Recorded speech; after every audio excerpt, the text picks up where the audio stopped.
Hello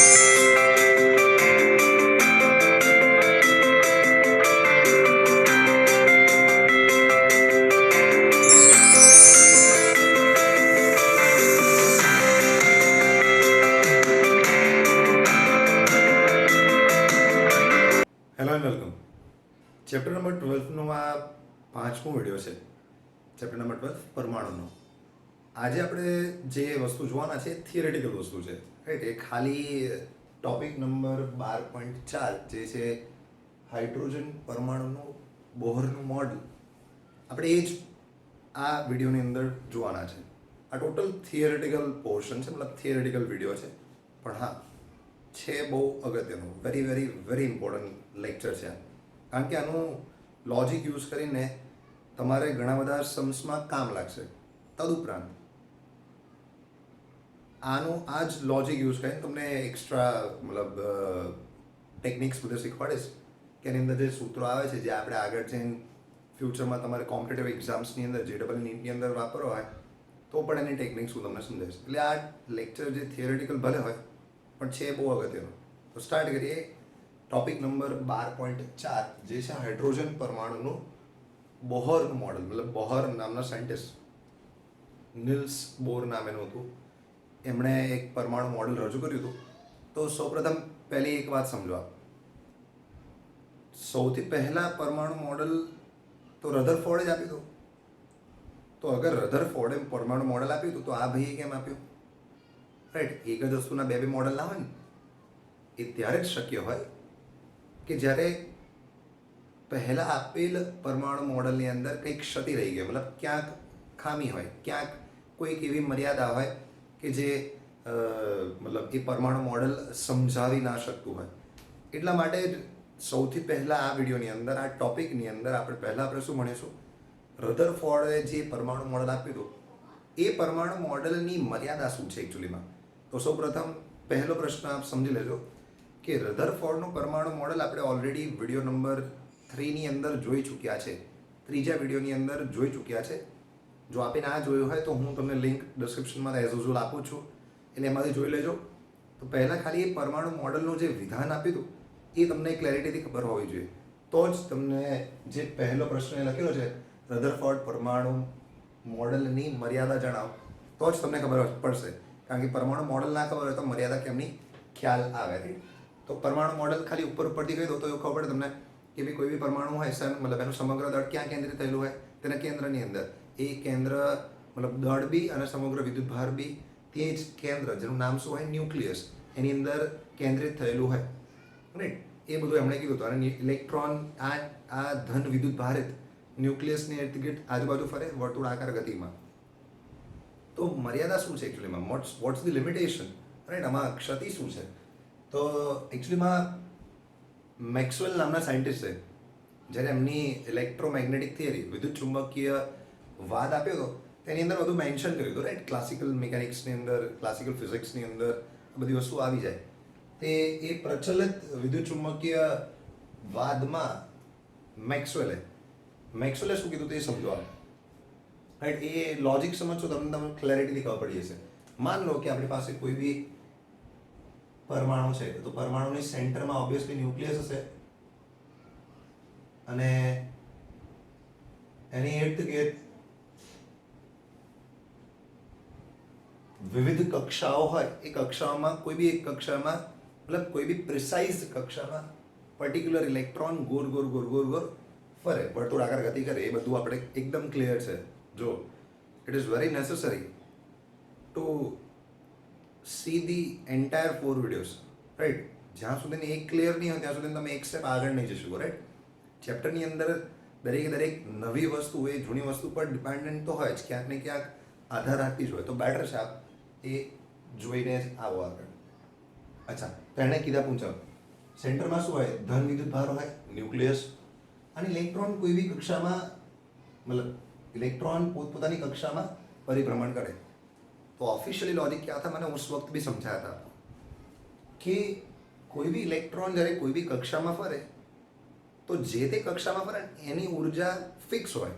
મતલબ આ કક્ષામાં ફરવું હોય તો એની ઉર્જા નિશ્ચિત હોવી જોઈએ ભાઈ, આટલી -13.6 રાઈટ, એ આગળ જઈને જોઈશું. મતલબ હાઇડ્રોજનનો પરમાણુ હોય, રાઈટ, તો એની પ્રથમ કક્ષા એક જ કક્ષા હોય, કારણ કે એક જ ઇલેક્ટ્રોન હોય એની પાસે. તે પ્રથમ કક્ષામાં ઉર્જા કેટલી હોવી જોઈએ? -13.6. તો ત્યાં રહી શકે. એ રીતે તમે વિવિધ અલગ અલગ કક્ષાઓનું, મતલબ અલગ અલગ કક્ષાઓનું જે ઉર્જા હોય, મતલબ અલગ અલગ કક્ષા સાથે સંકળાયેલી ઉર્જા ફિક્સ હોય. માન લો, એક્ઝામ્પલ આપું છું ખાલી, કે આ ઉર્જા, મતલબ આ પહેલી કક્ષામાં રહેવા માટે 5 જૂલ ઉર્જા જોઈએ, બીજી કક્ષામાં રહેવું હોય તો 7 જોઈએ, ત્રીજી કક્ષામાં રહેવું હોય તો 9 જોઈએ. એમ એવો ઓર્ડર ના હોય કે 5, 7, 9, 11. આ તો ખાલી એક્ઝામ્પલ આપું છું કે ભાઈ પહેલે 5 જૂલ, 7 જૂલ, 9 જૂલ. હાલાકી આ એનર્જી બહુ વધારે પડતી છે. ફરીથી કહું છું, ખાલી એક્ઝામ્પલ છે, અન્ડરસ્ટેન્ડ, મતલબ સમજવા માટે જ છે ખાલી. 5 જૂલ, 7 જૂલ, 9 જૂલ. તો સપોઝ તમને એવું કહું કે ભાઈ ઇલેક્ટ્રોનની ઉર્જા 7 જૂલ છે, તો કઈ કક્ષામાં છે? ઓબ્વિયસલી બીજી કક્ષામાં હશે, રાઈટ. તો ભાઈ મતલબ એકચ્યુઅલીમાં એ બીજી કક્ષામાં ખાલી કંઈ ત્યાં ઊભો ના રહે. એ રધરફોર્ડના મોડલ અનુસાર, પરમાણુ મોડલ અનુસાર, એ ઇલેક્ટ્રોન એ કક્ષામાં વર્તુળાકાર ગતિ કરે, નિયમિત વર્તુળાકાર ગતિ. યાદ હશે આપને, મતલબ ટૂંકમાં ગતિ કરે છે. તો જો એ નિયમિત ગતિ કરે તો હવે મેક્સવેલનો વાદ સમજો. મેક્સવેલે શું કીધું હતું? મેક્સવેલે એવું કીધું હતું, જ્યારે કોઈ બી પ્રવેગિત ગતિ કરતો વિદ્યુત ભાર હોય તો એ પ્રવેગિત ગતિ કરતો વિદ્યુત ભાર પોતાનામાંથી, રાઈટ, શેનું ઉત્સર્જન કરે? ઉર્જાનું ઉત્સર્જન કરે વિકિરણ સ્વરૂપે. मतलब मान लीजिए कि कोई भी चार्ज है आपके पास, कोई પણ વિદ્યુત ભાર છે, તો એ જો ગતિ કરતો હોય કોઈ પણ પ્રકારની, અહીંયા આગળ ઇલેક્ટ્રોન ગતિ કરે છે વર્તુળાકાર, તે વર્તુળાકાર ગતિ કરે ને તો એની ઉર્જા અચળ ના રહી શકે. કેમ અચળ ના રહી શકે? એનું કારણ છે, જો એની મતલબ જો એ ગતિ કરતો હોય તો એ ગતિ કરતો કરતો પોતાની ઉર્જાનું ઉત્સર્જન કરે. मतलब એની ઉર્જા ऑफिशियली, કારણ કે એવો ઉત્સર્જન કરે છે, એની ઉર્જા ઘટતી જાય. फिर से एक बार बोल रहा हूँ, मैक्सवेल ने क्या बोला था? मैक्सवेले પોતાની વિદ્યુત ચુંબકીય વાદની એનર્જી, મતલબ વિકિરણ જે વાદ આપી હતી, એમાં એમણે એવું કીધું હતું કે કોઈ પણ પ્રવેગિત ગતિ કરતો વિદ્યુત ભાર પોતાની ગતિ દરમિયાન પોતાનામાંથી ઉર્જાનું ઉત્સર્જન કરે છે. શેના સ્વરૂપે? વિકિરણના સ્વરૂપે. अब સમજો, આ 7 જૂલ વાળો ઇલેક્ટ્રોન હોય, ઇલેક્ટ્રોન વર્તુળાકાર ગતિ તો કરે જ છે. તો મેક્સવેલ અનુસાર આ ઇલેક્ટ્રોન જ્યારે ફરતો હોય તે ઉર્જાનું ઉત્સર્જન કરતો જાય વિકિરણના સ્વરૂપે. તો જ્યારે માન લો મારી પાસે 7 જૂલ એનર્જી છે અને હું ઉર્જા છોડતો જાઉં, તો મારી ઉર્જા 7 ની 7 રહે કે વધે કે ઘટે? ઓબ્વિયસલી ઘટી જાય. તો સિમ્પલ લોજિક છે, જ્યારે ગોળ ગોળ ફરતો હોય, કાં તો જ્યારે કોઈ બી ગતિ કરતો હોય, તો એ કક્ષામાં કેમ ન રહી શકે? એની ઉર્જા ઘટી જાય એટલે ફટાક દઈને એવો નીચલી કક્ષામાં આવી જાય, રાઈટ.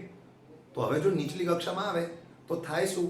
પેલા ભાઈએ તો એવું કીધું હતું કે એની નિયમિત વર્તુળાકાર ગતિ કરે, મતલબ 7 જૂલ વાળો તો 7 જૂલમાં જ ફર કરે, ગમે તે થાય. આ ખોટું છે. ઇનફેક્ટ, અને ઓર પ્રિસાઇઝલી સમજવું હોય તો સમજો, રાઈટ, કે આ મોડલની અંદર તમને વધારે ખ્યાલ આવશે. મેં એ જ વસ્તુ લખેલી છે, પણ હવે થોડુંક ડિટેલમાં સમજો. કોઈક પૂછે કે ભાઈ નિયમિત વર્તુળાકાર ગતિ કરે છે એ સાચું છે? હા, સાચું છે. લાઈક કે ખોટું છે? મતલબ still we are not clear, મતલબ આપ ક્લિયર નથી હજુ, કારણ કે મેં ક્લિયર નથી કર્યું, રાઈટ. તે વસ્તુ ધ્યાનથી સમજજો. એણે એક્સપ્લેનેશન શું આપ્યું, મતલબ એની મર્યાદા શું છે, એ તમને અહીંથી ખબર પડી જશે.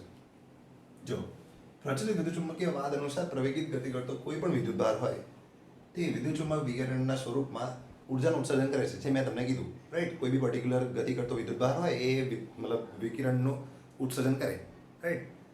ઓકે. અને આથી ઇલેક્ટ્રોનની ઉર્જા સતત ઘટતી જાય. वो भी मैंने बोला कि 7 जूल ऊर्जा वाला इलेक्ट्रॉन હોય તો એ ત્યાં ત્યાં ના ફરી શકે ભાઈ.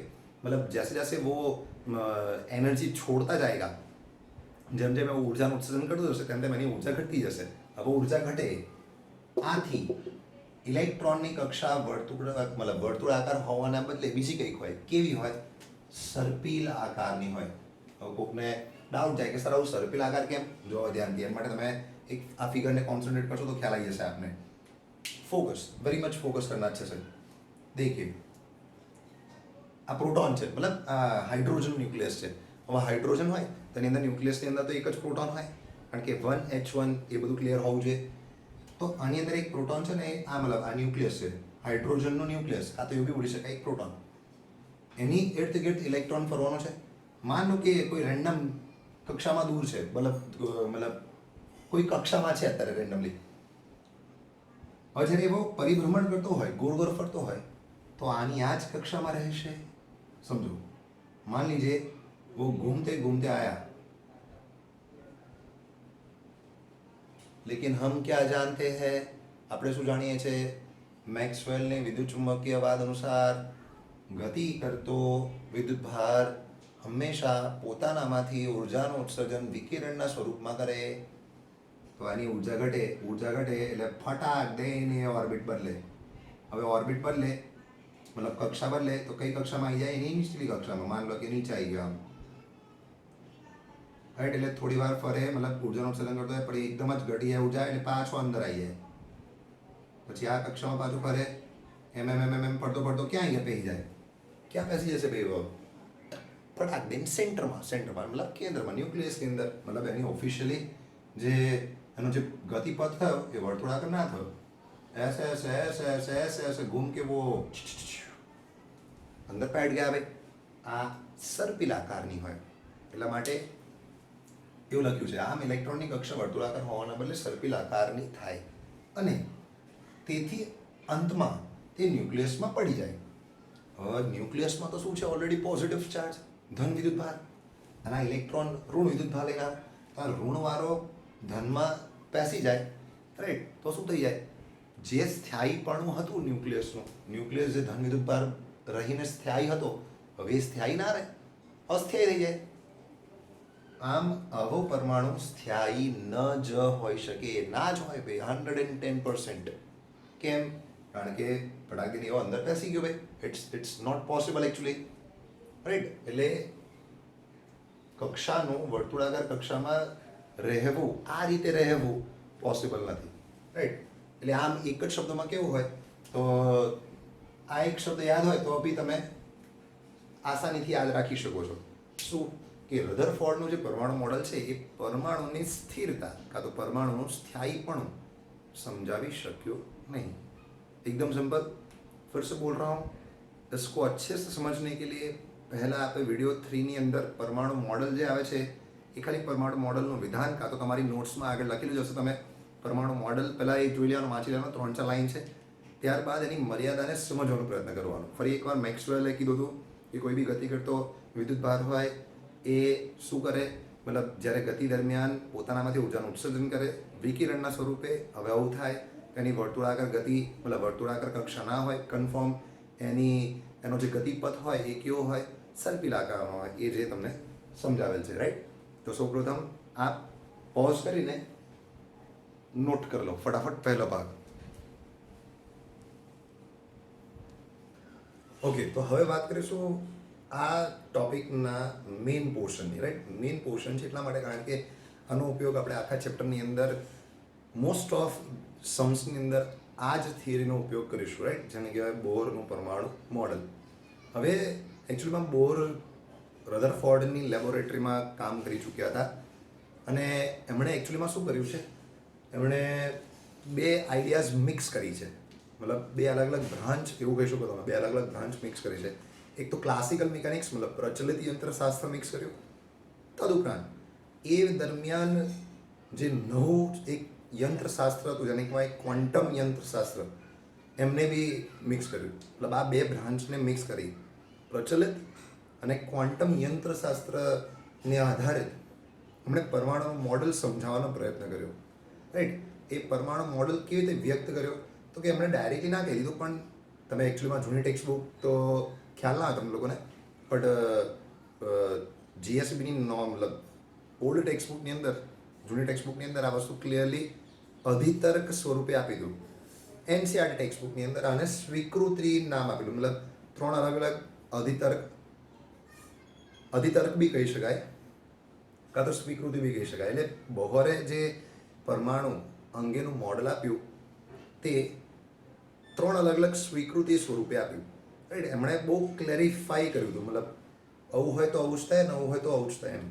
તમે જોશો એટલે ખ્યાલ આવી જશે. હાલાકી હું સમજાઈશ ત્યારબાદ આપે તો અને ગોખવાનું જ છે, રાઈટ.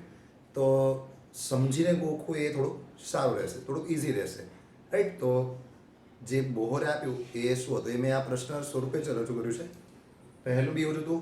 પહેલું બી મેં તમને પહેલો ભાગ જે હતો એ શું હતો, રધરફોર્ડની મતલબ રધરફોર્ડના પરમાણુ મોડલની મર્યાદા. અત્યારે જે છે એ બોહરનું પરમાણુ મોડલ. ખાલી આવો જ પ્રશ્ન પૂછાય કે બોહરે આપેલું પરમાણુ મોડલ સમજાવો, તો આપે શું સમજાવવાનું છે? ત્રણ અલગ અલગ મતલબ તેના ત્રણ અલગ અલગ અધિતર્કો કાં તો ત્રણ અલગ અલગ સ્વીકૃતિઓ. અચ્છા, જેમ કીધું એ પ્રમાણે પહેલો પોઈન્ટ કેવું લખેલો છે, બોહરે પ્રચલિત અને શરૂઆતના ક્વોન્ટમ ખ્યાલો, મતલબ એ વખતે તો શરૂઆતની બ્રાન્ચ હતી એટલે એમાં એટલું બધું વિકસિત નહોતો થયો એ બ્રાન્ચ, ક્વોન્ટમ યંત્રશાસ્ત્ર. એ બંને બ્રાન્ચ મતલબ એ બંને ક્ષેત્રોને ભેગા કરીને એક મોડલ રજૂ કર્યું, પરમાણુ મોડલ રજૂ કર્યું. જેની અંદર ત્રણ સ્વીકૃતિમાંની પહેલી સ્વીકૃતિ શું હતી? એમણે એવું કીધું કે રધરફોર્ડે શું કીધું હતું કે દરેક ઇલેક્ટ્રોન ન્યુક્લિયસની આજુબાજુ વર્તુળાકાર કક્ષામાં ફરે. પણ એ ક્યાં ફીલ થયો કે વર્તુળાકાર કક્ષામાં ફરે તો જ્યારે ગોળ ગોળ ફરતો હોય, પ્રવેગી ગતિ કરતો હોય તો મતલબ ઉર્જાનું ઉત્સર્જન કરી દીધું હતું વિકિરણ સ્વરૂપે. મતલબ એ ફટાક દઈને એની વર્તુળાકાર ગતિ નથી રહેતી, એ સ્પાઇરલ મતલબ સર્પિલ આકાર થઈ ગયો. તો હમણાં સહેજ સુધાર્યું. એમણે એવું કીધું કે ન્યુક્લિયસની ફરતે ઇલેક્ટ્રોન કોઈ નિશ્ચિત કક્ષાઓમાં જ પરિભ્રમણ કરે. હવે નિશ્ચિત કક્ષાઓ કેવી હોય એની વિશે તમને ખાલી ખ્યાલ આવી જશે, રાઈટ. એટલે એ કક્ષાઓ કેવી હોય કે એ કક્ષામાં ઇલેક્ટ્રોન કોઈ ઉર્જાનું ઉત્સર્જન ના કરે. એ કક્ષાને આગળ જઈને આપણે સ્થાયી કક્ષા કહીશું. સ્થાયી કક્ષા જે આ જ મતલબ અમને જ સ્વીકૃતિઓની અંદર મેં એક સ્વીકૃતિમાં આવશે. એમણે શું કીધું? સ્વીકૃતિ નંબર 1, પરમાણુમાં ઇલેક્ટ્રોન કેટલીક સ્થાયી કક્ષાઓમાં વિકિરણ ઉર્જાનું ઉત્સર્જન કર્યા વિના ભ્રમણ કરી શકે છે. સિમ્પલ. ઘૂમેગા, સર્ક્યુલર મોશન ही करेगा, વર્તુળાકાર ગતિ જ કરશે, ભ્રમણ કરશે વર્તુળાકાર ગતિ જ. પણ એ ગતિમાં પેલા મેક્સવેલનો ખ્યાલ વચ્ચે નહીં આવે, મેક્સવેલનો વાદ અંદર નહીં આવે. કેમ? કારણ કે એ કક્ષા કેવી છે? એ સ્થાયી કક્ષાઓ છે. સ્થાયી કક્ષાઓ એટલે કેવી? એવી કક્ષાઓ કે જેમાં કોઈ વિદ્યુત ભાર ફરે તે ઉર્જાનું ઉત્સર્જન ના કરે. સિમ્પલ.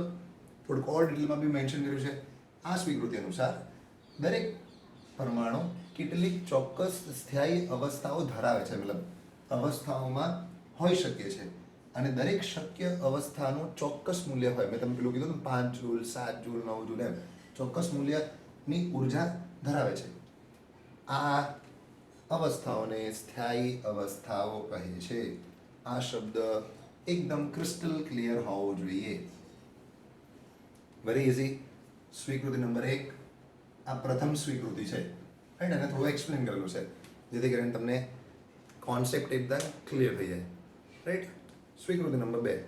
હવે સ્વીકૃતિ નંબર 2 ની અંદર એકચ્યુઅલમાં શું કર્યું છે કે થોડુંક ઓર ડિફાઇન કર્યું છે, થોડુંક ઓર વ્યાખ્યાયિત કર્યું છે. કોને? એ સ્થાયી કક્ષાઓને.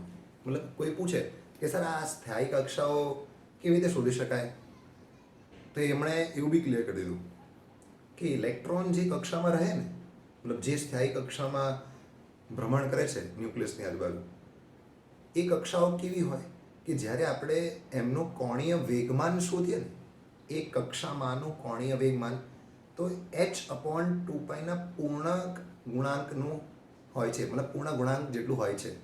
ફરી એકવાર હું શું બોલું એ વસ્તુ ધ્યાનથી સમજો. ઇલેક્ટ્રોન ન્યુક્લિયસની ફરતે વર્તુળાકાર ગતિમાં ફરે. એ અમુક કક્ષા એવી હોય કે જે સ્થાયી કક્ષાઓ હોય. એ સ્થાયી કક્ષાઓ કેવી રીતે શોધવાની? તો કે એ સ્થાયી કક્ષાઓ ઇલેક્ટ્રોન જેમાં ફરે છે એ કેવી હોય? તો કે જ્યારે એનું તમે કોણીય વેગમાન શોધો, તે કોણીય વેગમાન કયા સ્વરૂપે હોય? h/2πના પૂર્ણાંક ગુણાંક જેટલું હોય છે. ઓર ક્લેરિટીથી સમજો. ન્યુક્લિયસની આસપાસ ઇલેક્ટ્રોન માત્ર એવી જ કક્ષાઓમાં ભ્રમણ કરે છે કે જેમાં તેનું કોણીય વેગમાન, તેનું શું? કોણીય વેગમાન. કોણીય વેગમાન એટલે શું? L, જે 11th સ્ટાન્ડર્ડમાં ભણી ગયા તમે. h/2πના કોઈક પૂર્ણાંક ગુણાંક જેટલું હોય. h એટલે શું? પ્લાન્ક અચળાંક કહેવામાં આવે, જેનું મૂલ્ય 6.626 ગુણ્યા 10 - 34 જૂલ સેકન્ડ હોય. એ તો નોર્મલી તમને આપેલું હોય, અને તો મને ખ્યાલ છે ત્યાં સુધી તમને આ વસ્તુ ખબર પણ હોય, રાઈટ. બહુ ફેમસ સાયન્ટિસ્ટ છે મેક્સ પ્લાન્ક. હા, એટલે આ જ પોઈન્ટને મતલબ આ જ સ્વીકૃતિને આપણે કેવી રીતે સમજી શકીએ કે એનમી કક્ષામાં મતલબ માન લો કે કે આ ન્યુક્લિયસ છે, ન્યુક્લિયસની આજુબાજુ આ ચોથી કક્ષા છે, મતલબ 1 2 3 4 એ બહુ બધી હોય ને, માન લો એવી એનમી કક્ષા છે, એન નંબરની કક્ષા છે. એમાં મારે એ શોધવાની કેવી રીતે, એ સ્થાયી કક્ષા કેવી હશે? તો એ સ્થાયી કક્ષા એવી હશે કે જેમાં ઇલેક્ટ્રોનનું કોણીય વેગમાન, એટલે કે એનમી કક્ષામાં રહેલા ઇલેક્ટ્રોનનું કોણીય વેગમાન L, સ્પેસિફિકલી Ln, એનમી કક્ષામાં કોણીય વેગમાન કેટલું થાય? h/2π ના પૂર્ણ ગુણાંક જેટલું હોય. આ n શું છે? કોઈ પૂર્ણાંક સંખ્યા, જ્યાં n बराबर 1 2 3 अप टू सो ऑन कुछ भी हो सकता है. Simple, straight forward. 11th ની અંદર 11મા ધોરણની અંદર આ વસ્તુ આવી ગઈ તમને, તોય હું ક્લિયર કરાવી દઉં કે ફ્યુચરમાં આપણે આ જ થિયરીને એક્સટેન્ડ કરીશું, થોડીક આગળ લઈ જઈશું, ત્યારે હું કોણીય વેગમાનને શું લખીશ તો કે r ક્રોસ p કહેતા હતા ને, r ક્રોસ p તમે સમજી શકો છો, r ક્રોસ p. તદુપરાંત હાલાકી હું આવું નહીં લઉં, હું એને મૂલ્યમાં જ લઈશ. આ p એટલે mv થાય, એટલે હું તો ડાયરેક્ટલી એવું જ લખીશ કે આપણે જાણીએ છીએ કે l શું થાય? mvr. તો એ mvr ની વાત છે, કન્ફ્યુઝન થતા. અગેન આ બધું શું છે, એમણે ઘણા બધા એક્સપેરિમેન્ટ્સ કર્યા હતા, ત્યારબાદ એમણે આ બધી સ્વીકૃતિઓ આ બધી આપેલી છે. એટલે એક પ્રકારનો પરમાણુ મોડલ સમજાવવાનો પ્રયત્ન છે. હવે એમણે જે કીધું એ પ્રમાણે આપણે વ્યક્ત કરીએ છીએ. સ્વીકૃતિ નંબર 3, ત્રીજા નંબરની સ્વીકૃતિ. તો ત્રીજા નંબરની સ્વીકૃતિ શું છે તો કે ઇલેક્ટ્રોન મતલબ સંક્રાંતિ રિલેટેડ છે. હવે ઇલેક્ટ્રોન જ્યારે કોઈ બી કક્ષામાં મતલબ એવી કક્ષામાં ફરતો હોય અને માન લો એને નીચેની કક્ષામાં આવવું હોય, ઊંચી ઉર્જાવાળી કક્ષામાંથી નીચેની ઉર્જાની કક્ષામાં આવવું હોય તો શું કરવું પડે એને? કારણ કે ઉપરની ઉર્જામાં તો ઉર્જા વધારે હોય, ઉપરની કક્ષામાં તો ઉર્જા વધારે હોય, તો નીચેની કક્ષામાં આવવું હોય તો એ વધારાની ઉર્જા છોડી દેવી પડે. તે વધારાની ઉર્જા કયા સ્વરૂપમાં છોડે? વિકિરણના સ્વરૂપે, એટલે કે ફોટોન્સના સ્વરૂપે છોડે. એ જ વસ્તુ મેન્શન કરેલી છે. ઇલેક્ટ્રોન વધારે ઉર્જા EI, એટલે એક ઉર્જા છે જેનું મૂલ્ય કેટલું છે EI, એ વધારેની ઉર્જા છે એમ, ધરાવતી કક્ષામાંથી સંક્રાંતિ કરીને નિમ્ન મતલબ ઓછી ઉર્જા EF વાળી બીજી કક્ષામાં જાય. ક્યાંથી ક્યાં જાય છે? એક ઊંચી કક્ષામાંથી નીચી કક્ષામાં. ઊંચી કક્ષા એટલે ઊંચી ઉર્જા ધરાવતી કક્ષામાંથી નીચી ઉર્જા ધરાવતી ઓછી ઉર્જા ધરાવતી કક્ષામાં જાય. ત્યારે તે શું કરે? ત્યારે EI - EF ઉર્જા ધરાવતા વિદ્યુત ચુંબકીય વિકિરણનું ફોટોનના સ્વરૂપમાં ઉત્સર્જન કરે. ફોટોન એટલે શું? લાઇટ પાર્ટિકલ છે, પ્રકાશનો કણ છે, જે એકદમ સિમ્પલ છે વસ્તુ, સિમ્પલ સમજવા જેવી છે, રાઈટ. હવે કોઈ પૂછે કે સર આ ફોટોન હોય એ તો એની આવૃત્તિ હોય કે ના હોય સર? હા હોય, ફોટોનની આવૃત્તિ હોય. એ ફોટોનની આવૃત્તિ કેવી રીતે શોધી શકાય? ઇલેક્ટ્રોન ક્યાંથી ક્યાં આવ્યો? ઊંચી ઉર્જા EI માંથી નીચી ઉર્જા EF, મતલબ ઊંચી કક્ષા EI માંથી નીચલી કક્ષા EFમાં જ્યારે આવ્યો તો ફોટોનનું ઉત્સર્જન કર્યું. જો એની આવૃત્તિ F હોય, ફોટોનની આવૃત્તિ F હોય, તો આ રીતે શોધી શકાય. EI - EF = h × F. આ સમીકરણનો ઉપયોગ કરીને તમે આ F શોધી શકો છો. F એટલે ફોટોનની આવૃત્તિ, as simple as that. કોઈ જ પ્રકારનું કન્ફ્યુઝન ના હોવું જોઈએ, રાઈટ. અચ્છા, હવે કોઈ પૂછે કે સર ચાલો માન લીધું કે ઉપરથી આમ નીચે આવવું હોય, મતલબ ઊંચી ઉર્જા ધરાવતી કક્ષામાંથી ઓછી ઉર્જા ધરાવતી કક્ષામાં આવવું હોય તો ફોટોનનું ઉત્સર્જન કરે, મતલબ ઉર્જા છોડે. પણ નીચી કક્ષા મતલબ નીચી ઉર્જા ધરાવતી કક્ષામાંથી ઊંચી ઉર્જા કક્ષામાં જવો, સિમ્પલ ભાઈ. પેલામાં ઉર્જા છોડવી પડે, આમાં આપણે ઉર્જા આપવી પડે તો જ નીચેથી ઉપર જમ્પ કરે. એકદમ સિમ્પલ. એ વસ્તુ પણ મેન્શન કરેલી છે. આ જ રીતે જ્યારે ઇલેક્ટ્રોન F આવૃત્તિવાળા ફોટોનનું શોષણ કરે તો તે ઓછી ઉર્જા ધરાવતી કક્ષામાંથી વધારે ઉર્જા ધરાવતી કક્ષામાં સંક્રાંતિ કરે. એટલે હું તો કેવી રીતે યાદ રાખું છું, તમને ક્લિયરલી મેન્શન કરી દઉં. ફર્સ્ટ શું હોય? સ્થાયી કક્ષાઓ વિશે હોય. બીજો શું હોય? કોણીય વેગમાન વિશે હોય, અને ત્રીજો શું હોય, સંક્રાંતિવાળું હોય. આ ત્રણ વસ્તુ જો આપને ખ્યાલ આવી જશે તો નેક્સ્ટ જે આપણે થિયરી જોવાની છે, રાઈટ, ત્રિજ્યા અને ઉર્જાને લગતું, જે આ વિડીયોનો છેલ્લો પોર્શન છે. આ વિડીયોની અંદર માત્ર ને માત્ર બોહરનું પરમાણુ મોડલ એકદમ ક્લેરિટીથી આવડવું જોઈએ તમને, વિધાઉટ એની ડાઉટ. એટલે એટલું જ વસ્તુ કવર કરીશ, પણ એકદમ ક્રિસ્ટલ ક્લિયર હોવું જોઈએ. તમને પૂછે કે ભાઈ આનું સમીકરણ, આનું સમીકરણ શું છે, તો ઊંઘમાંથી ઉઠાડીને પૂછે તો બી તમને સમીકરણ એકદમ ક્લેરિટીથી આવડવું જોઈએ. હાલાકી છેલ્લે તમને હું રટ્ટો મારા દઈશ, ટેકનિક બી કહી દઈશ કે કેવી રીતે ગોખવાનું છે, રાઈટ. તો સૌપ્રથમ આ પોઝ કરીને આ જે પોર્શન લખ્યો છે એકદમ સારી રીતે મેન્શન કરવાનો છે, રાઈટ. તો નોટ કરી લો ફટાફટ. ઓકે, તો હવે જોઈશું જે મેં ઓલરેડી વાત કરી લીધી હતી મેઇન પોર્શનની, જેને કહેવાય બોરના પરમાણુના આધારે આપણે કોઈ બી પરમાણુ માટે એની કક્ષીય ત્રિજ્યા શોધવી હોય, ઇલેક્ટ્રોનની જે કક્ષીય ત્રિજ્યા હોય તે તમારે જે શોધવી હોય તો કેવી રીતે શોધી શકાય, એમનું સમીકરણ શું છે. હાલાકી તમે જો આ ટોપિકનું ટાઇટલ જુઓ ને, ટોપિકના ટાઇટલમાં ક્લિયરલી મેન્શન કરેલું છે હાઇડ્રોજન પરમાણુની, મતલબ હાઇડ્રોજન પરમાણુ માટેનું બોહરનું મોડલ. મતલબ આપણે વાતો કોની કરવાની, માત્ર હાઇડ્રોજનની. એટલે જ અહીંયા આગળ મેં જે પ્રશ્ન લખેલો છે એ બી હાઇડ્રોજનના ફોર્મમાં જ લખેલો છે. હાલાકી હું આની વિરોધમાં છું. કેમ? કારણ કે નોર્મલી જ્યારે કોઈ બી થિયરી આપણે ડિફાઇન કરીએ ને, કોઈ બી થિયરીને વ્યાખ્યાયિત કરીએ તો આપણે કેવી રીતે વ્યાખ્યાયિત કરવાની, જનરલ રીતે વ્યાખ્યાયિત કરવાની. મતલબ કોઈ બી પરમાણુ હોય એ રીતે વ્યાખ્યાયિત કરો તો સારું પડે. મતલબ કોઈ બી બીજો પરમાણુ પૂછી લે મને તો હું કન્ફ્યુઝ ના થઉં એ પ્રમાણે. પણ એનસીઆરટીની અંદર હાઇડ્રોજન પરમાણુની જ વાત કરી છે તો એ પ્રમાણે obviously we are following NCERT, તે પ્રમાણે જઈશું. જ્યારે જૂની ટેક્સ્ટબુકની અંદર જનરલ સમીકરણ હતું. ખાલી આપની જાણકારી માટે NCERT, sorry, JEE NEET competitive exams હોય એની અંદર આ બધી વસ્તુ કામ લાગે છે. એટલે હું તમને છેલ્લે જનરલ સમીકરણ બી કહીશ, રાઈટ, જેમાં કોઈ બી પરમાણુ હોય તો આપણે કેવી રીતે કરી શકાય એ માટે તારવીશ નહીં, રાઈટ. એ તારવું હોય તો આની આ જ ટેકનિક છે, એની અંદર એમાં કોઈ જ મોડિફિકેશન નથી. એ તમારે તમે મતલબ આ જે ટેકનિકથી આપણે કરીશું એ જ ટેકનિક તમે વાપરી શકો છો. તો જો ક્વેશ્ચન કેવી રીતે પૂછાય છે, હાલાકી આ બેમાંથી એક ક્વેશ્ચન નોર્મલી આવે જ છે, રાઈટ.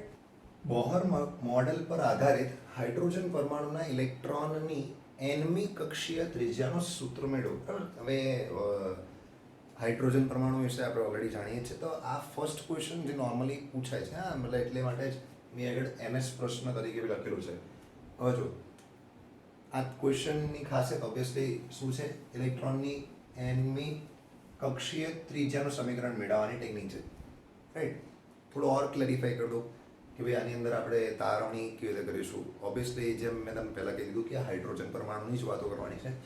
તો હાઇડ્રોજન પરમાણુની અંદર સેન્ટરમાં શું હોય તો તમને ખબર જ છે કે 1H1 આપણે જે રીતે કહીએ છીએ ને, 1H1ની અંદર 1 એટલે એક પ્રોટોન છે, એક પ્રોટોન ને એક ઇલેક્ટ્રોન છે. અને એવું બી જોયું તો કે ન્યુટ્રોનની પાસે હોતા નથી. તો એ ન્યુક્લિયસની અંદર જે પ્રોટોન છે એ આ છે, મતલબ આ ન્યુક્લિયસ છે. આ જે કલર પૂરું છે ને લાલ કલર, એ ન્યુક્લિયસ બતાવે છે, દર્શાવે છે. હવે એની આજુબાજુ ઘણી બધી કક્ષાઓ હોઈ શકે જેની અંદર ઇલેક્ટ્રોન ભ્રમણ કરી શકે છે કોઈ બી કક્ષામાંથી, પણ એવી જ કક્ષામાં પરિભ્રમણ કરે જેની જે સ્થાયી કક્ષાઓ, એ બધી ચર્ચા આપણે બોહરના પરમાણુ મોડલમાં ઓલરેડી કરી ચૂક્યા છે. તો માન લો તમારે એવું નહીં ક્લેરિફાય, મતલબ એવું નહીં મગજમાં એવું ધાર લેવાનું કે આની પાસે તો એક જ ઇલેક્ટ્રોન છે ને એક જ ઇલેક્ટ્રોન હોય તો એ તો પહેલી જ કક્ષામાં હશે, એવું જરૂરી નથી. એ ઘણી બધી કક્ષામાંથી એવી કક્ષામાં, સ્થાયી કક્ષામાં ભ્રમણ કરવાનો પ્રયત્ન કરે. અચ્છા, તો માન લો એ સ્થાયી કક્ષા nમી છે, nમાં નંબરની છે. તો એ nમી કક્ષામાં, nમી કક્ષાની ત્રિજ્યા કેટલી છે તો કે Rn, અને તેનો એ ત્રિજ્યામાં એનો રેખીય ઝડપ, એની રેખીય ઝડપ કેટલી છે Vn. અને આ મતલબ હાઇડ્રોજન પરમાણુ છે. મતલબ આ સિમ્પલ વસ્તુ મેં દર્શાવેલી છે ઓલરેડી, એની વસ્તુ અહીં ઓલરેડી લખેલી છે કે ભાઈ હાઇડ્રોજન પરમાણુને ધ્યાનમાં લો. આકૃતિમાં દર્શાવેલ ઇલેક્ટ્રોન જે લીધું છે આપણે, એનું દળ કેટલું લીધું છે m. હું m લખી શકું, ચાલે. વિદ્યુત ભાર કેટલો છે ઓબ્વિયસલી -E. nમી કક્ષાની ત્રિજ્યા કેટલી છે Rn, અને તે કક્ષામાં તેની રેખીય ઝડપ કેટલી છે Vn. આ બધું મેન્શન કરેલું છે. હવે આ થિયરી ઓલરેડી આપણે એક થિયરીના ફોર્મમાં જોઈ ચૂક્યા છે, પણ એને થોડી ક્લેરિટીથી થોડુંક એડિશનલ કામ કરવાનું છે, કોઈ વધારાનું કામ કરીને ત્રીજાનું સમીકરણ લાવવાનું છે. તમને યાદ હોય તો ઇલેક્ટ્રોન કક્ષા નામની એક વસ્તુ જોઈ હતી. ઇલેક્ટ્રોન કક્ષાઓ યાદ હશે, હા. એ આપણે એવું જોયું હતું કે ઇલેક્ટ્રોન ગોળ ફરે તને કયું બળ જોઈએ, કેન્દ્રગામી બળ. તો એ કેન્દ્રગામી બળ કોણ આપે તો એ બંને વચ્ચે રહેલું, મતલબ ઇલેક્ટ્રોન અને પ્રોટોન વચ્ચે રહેલું વિદ્યુત ચુંબકીય બળ આપે. તો વિદ્યુત બળ આપે, કુલમ્બિયમ બળ છે. તો એ જ વસ્તુ કરવાની છે પહેલાં સૌપ્રથમ. તો જો આપણને ખ્યાલ છે કે ભાઈ કેવી રીતે લખીશું અને હા તો હા nમી કક્ષામાં વર્તુળાકાર ગતિ માટે નું જરૂરી કેન્દ્રગામી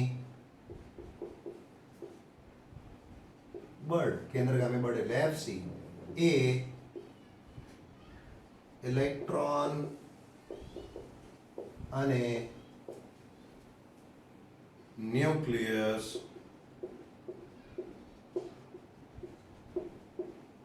વચ્ચે રહેલા વિદ્યુત બળ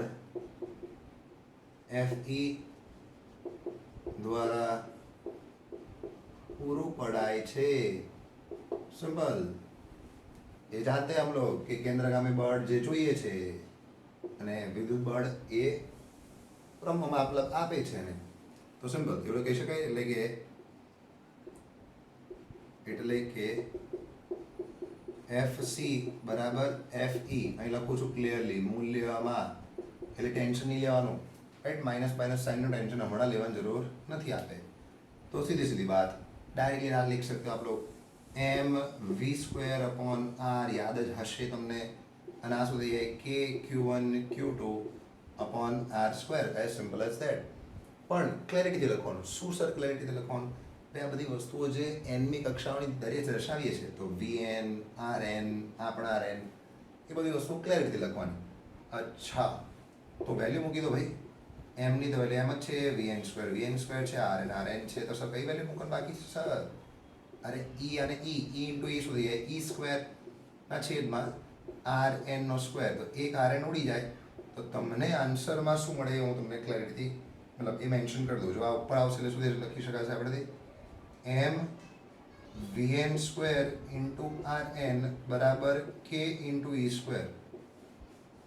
રાઈટ बोल दो भाई इक्वेशन नंबर 1 અને इक्वेशन नंबर 1 मतलब समीकरण नंबर 1 के नंबर आने छोड़ दो हमारा राइट और एक स्टेप आगे बढ़िए हालांकि मैंने के ने मैं તમને શીખવાડ્યું હતું કે કે આપણે આગળ જઈને ગતિ ઊર્જા છે ને બળાવાલા કે આવશે એટલે કે ની ટેકનિક તો મને આગળ જઈને 1/4πε0 કરી દઈશ એનું ટેન્શન નહીં લેવાનું હમણાં અચ્છા તો આમાં બોરનું મોડલ કઈ આવ્યું સર તો બોરનો અધિતર્ક હતો ને અધિતર્ક બોરનું સ્વીકૃતિ હતી એ સ્વીકૃતિમાં અને બીજી સ્વીકૃતિમાં શું કીધું હતું પેલી જે સ્થાયી કક્ષાઓ હોય એ કક્ષાઓને ઓળખવી હોય તો એ સ્થાયી કક્ષાઓ કેવી રીતે ઓળખી શકાય કે એ સ્થાયી કક્ષાઓમાં જે કોણીય વેગમાન હોય એ કોણીય વેગમાન કેટલું થાય nh/2π રાઈટ તો આપણે એવું લખી શકીએ હવે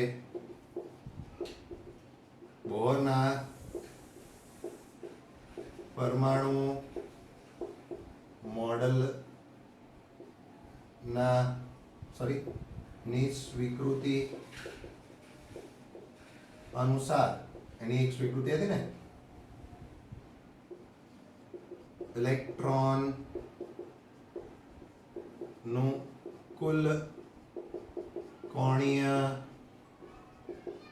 વેગમાન એનું કુલ કોણીય વેગમાન એટલે શું કહી શકાય ln બરાબર શું થાય nh/2π આ n શું છે એ કીધું છે ઓલરેડી રાઈટ કઈ કક્ષા છે nમી કક્ષા બસ એની જ વાત છે બે અચ્છા તો હવે l એટલે શું મેં ઓલરેડી મેન્શન કર્યું તો આપણે 11th સ્ટાન્ડર્ડમાં આપણે જોઈ ચૂક્યા છે ઓલરેડી l એટલે mvr લખી શકાય mvr nh/2π અગેન સિમ્પલ તો થોડું સારું લખો mvnrn * nh/2π હવે ધ્યાનથી જોશો ને તો જો mvn² * rn અને mvnrn છે રાઈટ તો સર અને ડીલ કેમનું કરવું મારે એવો પ્રશ્ન આવી શકે રાઈટ તો તમને એવું મેઇન વસ્તુ એવું ખબર હોવી જોઈએ કે તમારે શોધવાનું શું છે એકચ્યુઅલીમાં આરએન શોધવાનું છે અચ્છા તો એ આરએન ઉડવો ના જોઈએ the main thing is RN ઉડી જશે તો તમારે મતલબ ત્રીજા જે શોધવાની છે એ તમે નહીં શોધી શકો કોક એવું કે સર આ બેને સરખાવીએ તો શું થાય અરે સરખાવી ના શકાય એને સરખાવશો તો એકચ્યુઅલીમાં શું થશે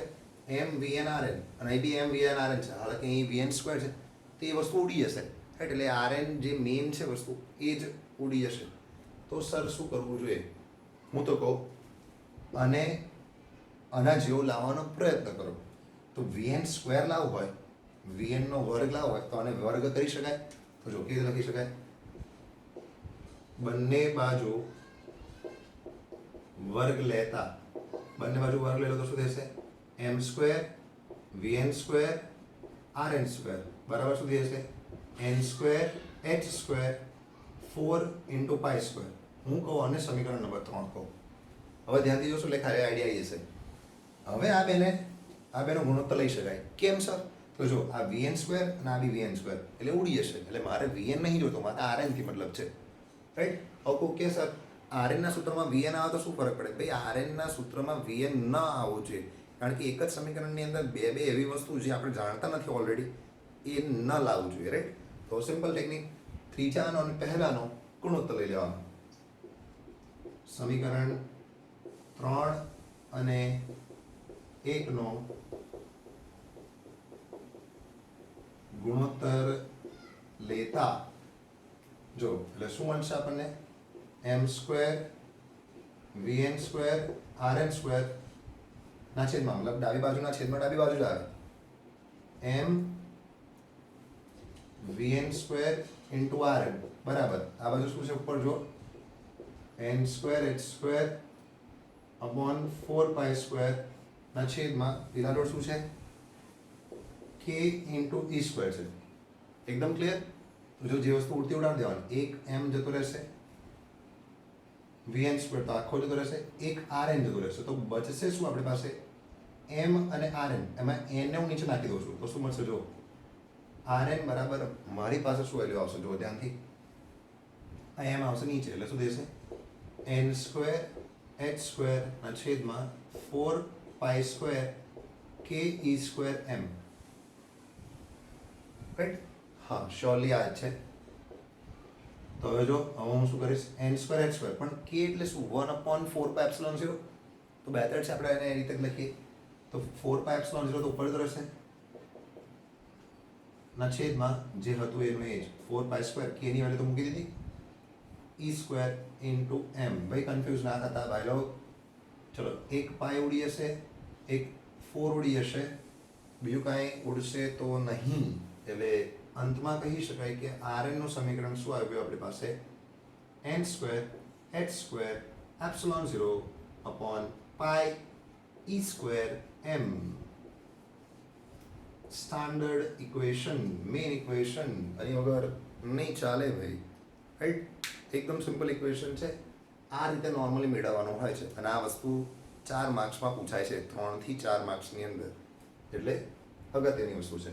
સૌપ્રથમ આ નોટ કરી લો, પછી હું આની જ અંદર થોડી સારી વસ્તુઓ કહીશ તમને. और अच्छी बातें कर लेते हैं भाई, थोड़ी और बेहतर बातें कर लेते हैं. તમે ધ્યાનથી જોશો આની અંદર તો n એની વેલ્યુ હોઈ શકે 1 2 3 4. h એક અચળાંક છે, મતલબ એક કોન્સ્ટન્ટ. એપ્સિલોન 0 એ પણ અચળાંક છે. રાઈટ? શૂન્યાવકાશની પરમિટિવિટી. પાઈ અચળાંક, ઈ સ્ક્વેર અચળાંક અને એમ પણ અચળાંક. તો મતલબ તમે ધ્યાનથી જુઓ આની અંદર તો એક જ વસ્તુ એવી છે કે જે ચલિત છે. એટલે આપણે એવું ડાયરેક્ટલી કહી શકીએ therefore rn જે છે એ ચલે છે કોને n સ્ક્વેર. rn ચલે છે કોને n સ્ક્વેર. બાકી બધું જ આ બધી જ વેલ્યુ કેવી છે ભાઈ અચળ છે. ફરી એકવાર લખું છું. શું શીખ્યા? rn બરાબર શું થઈ જાય n square h square epsilon 0 upon pi E square M. તમારે આ રીતે જ કેમ મોડે કરવાનું? આ રીતે જ બોલતા શીખવાનું. હવે કોઈ મતલબ બીજી ટેકનિકથી વિચારે sir H square epsilon 0 N square E square મતલબ છેદમાં ઈ સ્ક્વેર એમ પાઈ. હવે એવું બોલવામાં બી આપણને થોડુંક આપણી જીભને થોડોક પ્રોબ્લેમ થાય.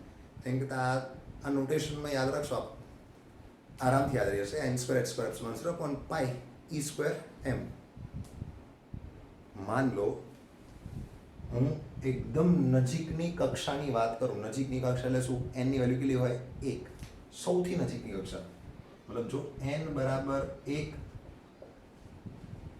લઈએ તો rn ની વેલ્યુ શું આવે 1 નો વર્ગ તો 1 જ થાય. તો મતલબ h સ્ક્વેર ના છેદમાં એપ્સિલોન 0 પાઈ ઈ સ્ક્વેર એમ.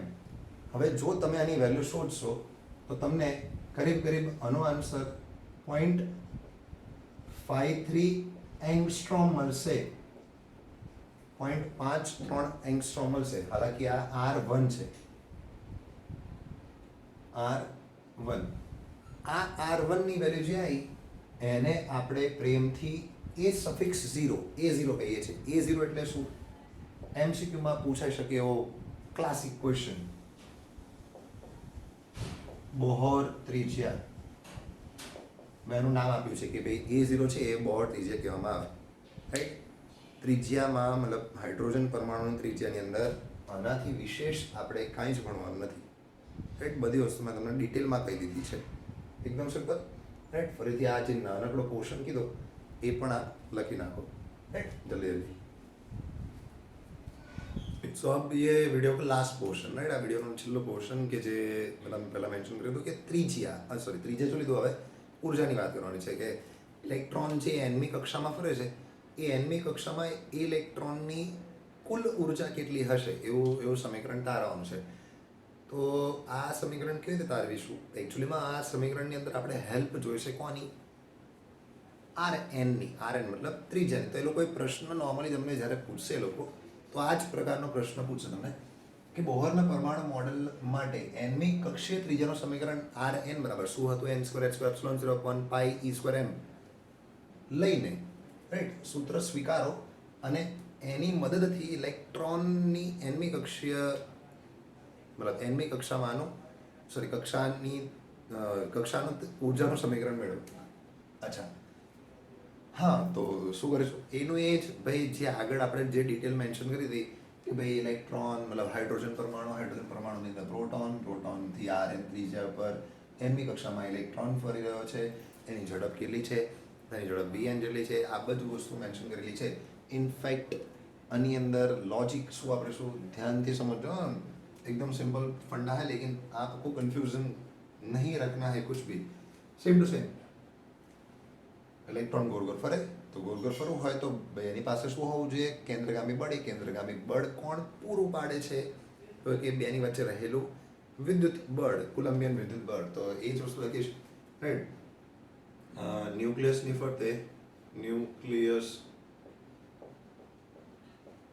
ફરતે વર્તુળાકાર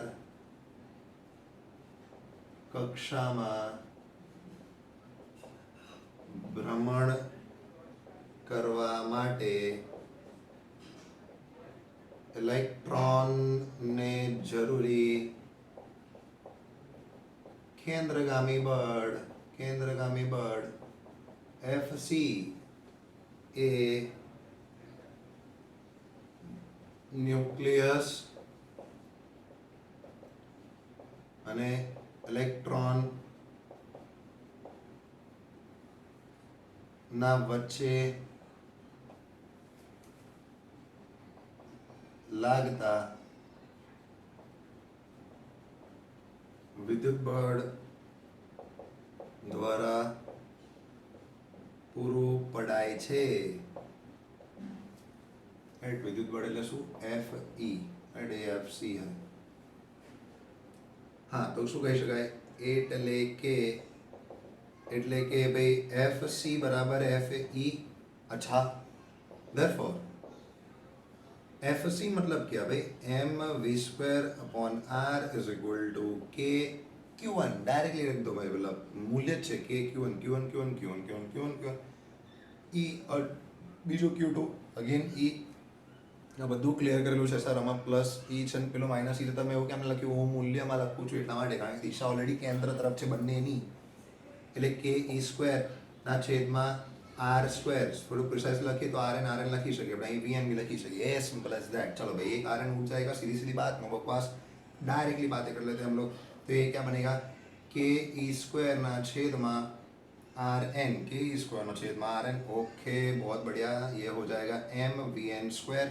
थोड़ा और बेहतर लिख देता हूँ इसको, राइट. तो इसको मैं क्या लिख सकता हूँ? मतलब mvn². हाँ, चलो छोड़ देते हैं इसको यहीं पे. कोई प्रॉब्लम तो यूँ नहीं है, लेकिन वो तो एडजस्ट कर लेंगे हम लोग.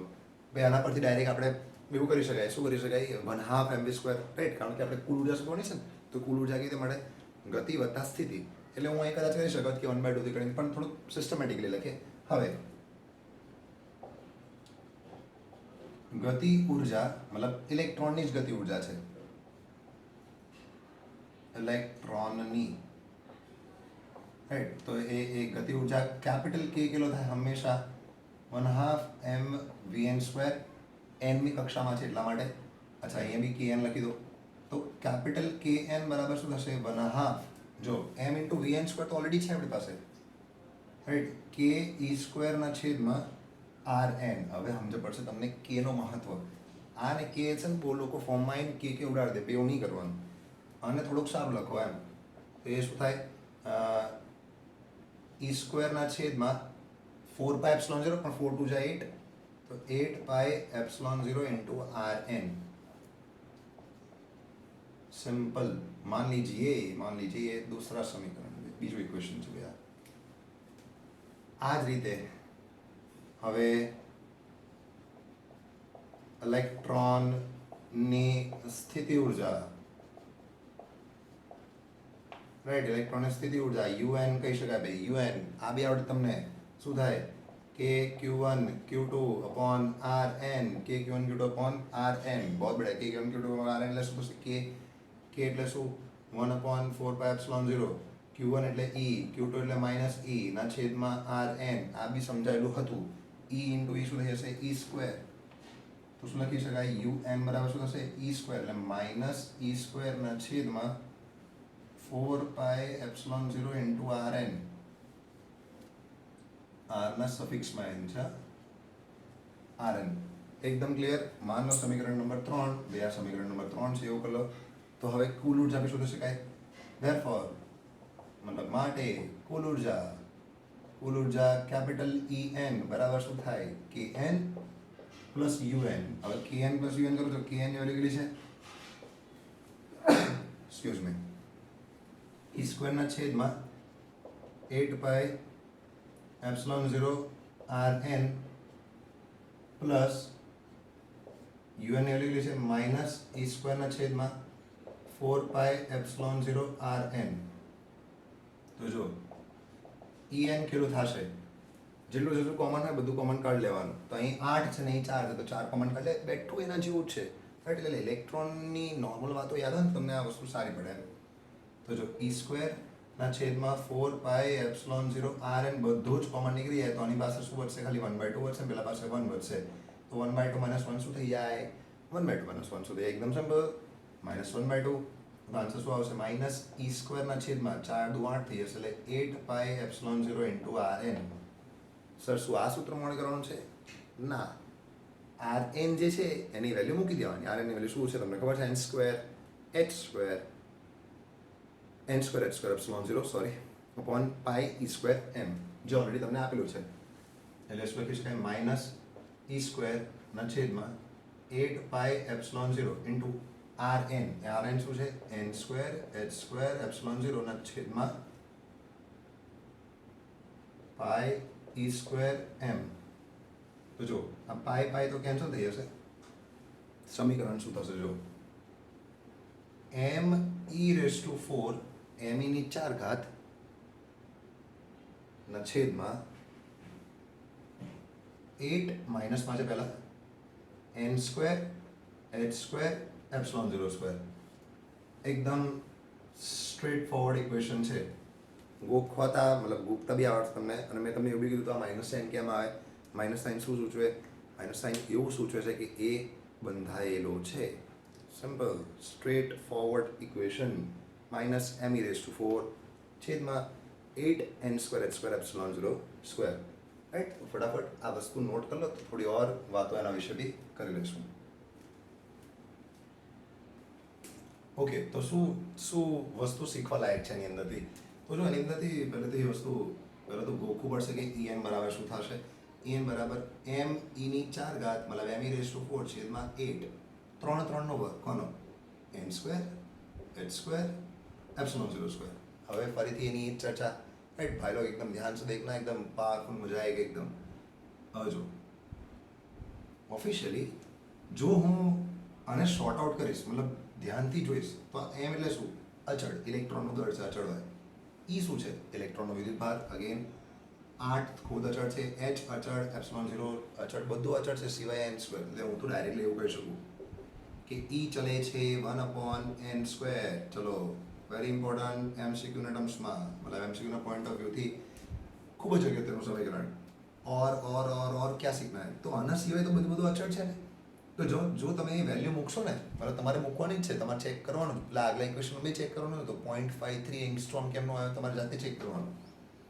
આમાં બી તો તમે જો ચેક કરશો, રાઈટ, તો આપને શું મળશે જો, રાઈટ, તો En બરાબર જ્યારે બધી વેલ્યુ મૂકશો આપ, તો તમને આન્સર -13.6/n² ઇલેક્ટ્રોન વોલ્ટ મળશે. હવે તમે જ્યારે કેલ્ક્યુલેટરમાં છે ને બહુ જ પ્રયત્ન કરશો ને તો તમને આવો આન્સર મળશે નહીં. એનું કારણ છે જ્યારે તમે વેલ્યુ મૂકશો ને બધી, તો એ આન્સર જે આવશે ને એ જૂલમાં આવશે, અને તમારે ફેરવવાનો છે ઇલેક્ટ્રોન વોલ્ટમાં.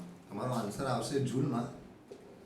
આ વેલ્યુની અંદર બધી વેલ્યુ મૂકશો ને, આ ફોર્મ્યુલાની અંદર બધી વેલ્યુ મૂકશો તો તમને આન્સર આવશે એ જૂલમાં આવશે, પણ તમારે લખવાનું ઇલેક્ટ્રોન વોલ્ટમાં છે. તો ઇલેક્ટ્રોન વોલ્ટમાં કેવી રીતે ફેરાય? તો કે જૂલમાંથી ઇલેક્ટ્રોન વોલ્ટમાં ફેરવવું હોય ને તો ભાગી નાખવાના, ભાગ્યા 1.6 ગુણ્યા 10⁻19. જે આન્સર આવે ને, જે તે આન્સર જે જવાબ આવે એને ભાગી નાખશો આનાથી, તમને આ જ જવાબ મળશે. 13.6/n² electron volt. શું છે આ? હાઇડ્રોજન પરમાણુમાં ઇલેક્ટ્રોનની nમી કક્ષામાં કુલ ઉર્જાનું સમીકરણ છે. As simple as that, straight forward છે. તો ફરક શું છે આ સમીકરણની અંદર અને જે આપણે મેં ઓલરેડી કીધું તમને, બધા જે જૂના સમીકરણ હતા ને જૂના સિલેબસની અંદર, હવે એ સાંભળી લો ખાલી. પહેલી વસ્તુ, સ્પેશિયલી ફોર JEE નીટ છે, રાઈટ, સ્પેશિયલી JEE નીટ માટે સમીકરણ લખું છું. સ્ટાન્ડર્ડ ઇક્વેશન Rn ની વેલ્યુ છે ને n²h²ε0 અપોન π/z² m થાય, રાઈટ. તમે ઓબ્વિયસલી કન્ફ્યુઝ થશો જ, સોરી, કે સર આ ઝેડ એટલે શું? એકચ્યુઅલીમાં કોઈ બી જનરલ પરમાણુ હોય ને, કોઈ બી પરમાણુ હોય જેનો પરમાણુ ક્રમાંક ઝેડ હોય, હાઇડ્રોજન, હિલિયમ, કુછ બી હો, રાઈટ, મતલબ તમને ગમે તે પરમાણુ આપી દે, એનો પરમાણુ ક્રમાંક છે જે તમને ખબર હોય નોર્મલી, રાઈટ, એ જ મૂકવાનો. ખાલી એટલો જ ફરક છે. હાઇડ્રોજનના પરમાણુના આખા મોડલની અંદર, મતલબ આપણે જે આ બધી જે ચર્ચા કરી એમાં Rn નું સમીકરણ શું હતું કે ખાલી અહીં ઝેડ નહોતો, પણ ઓરિજિનલી જે મેઇન ઇક્વેશન છે પરમાણુ એમાં ઝેડ આવવાની છે, અને હાઇડ્રોજનનો ઓલરેડી ઝેડ શું છે 1, તો એ 1 મૂકશો તો એ તો સેટિસ્ફાય થવાનું છે. તો બધું ધ્યાનથી જુઓ તો તમને ખબર પડે કે Rn ચલે છે કોને n²/z. બાકી બધું અચળ છે. જો n²/z, બાકી બધી વસ્તુ અચળ છે. આવડે? એકદમ સિમ્પલ, રાઈટ. એ બધી વસ્તુની વેલ્યુ કેટલી આવેલી યાદ કરો. A0 બરાબર 0.53 એંગસ્ટ્રોમ. તો નોર્મલી છે અમે એવી રીતે ગોખાઈએ કે ભાઈ તમારે Rn નું સૂત્ર મોડે કરવું હોય JEE નીટમાં તો આવું જ કે 0.53 n²/z, આન્સર આવશે એંગસ્ટ્રોમમાં. બાત ખતમ. અરે સિમ્પલ રે. તો ઉર્જાના સમીકરણની અંદર શું ફરક છે? તો કે En = mz²e⁴8n²h²ε02. ખાલી અહીં z² આવી જાય એટલે એવું કહી શકાય કે ઉર્જાનું સમીકરણ ચલે છે કોને? z²/n² ને ચલે છે. Specially JEE NEET, specially MCQ માટે છે, ગુજકેટની અંદર બી એ લોકો પૂછી શકે છે, એટલા માટે જ ક્લિયર કરી દીધું છે મેં તમને. હા, હવે હું નહીં માનતો કે આ ટોપિકની અંદર કોઈ બી ડાઉટ હોય. એટલે હું શું ઈચ્છું છું કે આપને આ લેક્ચરના અંતમાં કેટલી વસ્તુ ક્લિયર હોવી જોઈએ. હું તમને શોર્ટમાં બધું કહી દઉં, રાઈટ. સ્ટાર્ટિંગમાં આપણે મર્યાદાથી સ્ટાર્ટ કર્યું, રધરફોર્ડની મર્યાદાથી. ત્યારબાદ જે સ્વીકૃતિઓ આપી હતી બોરે, એ પરમાણુ મોડલને સમજાવવા માટે 3 અલગ અલગ સ્વીકૃતિઓ સમજી, અને એ સ્વીકૃતિની મદદથી આપણે મેઇન વસ્તુ ત્રીજાનું સમીકરણ અને ઉર્જાનું સમીકરણ મેળવ્યું. ઉર્જાનું સમીકરણ અને ત્રીજાનું સમીકરણ મોડે હોવું જોઈએ. મતલબ ત્રીજાનું સમીકરણ Rn બરાબર શું આવ્યું? n²h²πe²m. અને ઉર્જાનું સમીકરણ શું આવ્યું? En બરાબર -me⁴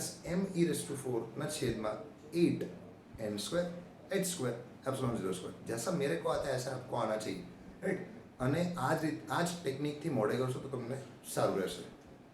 okay, so next time આવું તો એવું આશા રાખું છું કે તમને આ સમીકરણ ગોખેલા હશે, કારણ કે જો એ આવડશે તો જ તમે આરામથી દાખલાઓ કરી શકશો, right. Till then take care, અને આ બધી વસ્તુઓ સારી રીતે નોટ કરી લેજો. C you next time.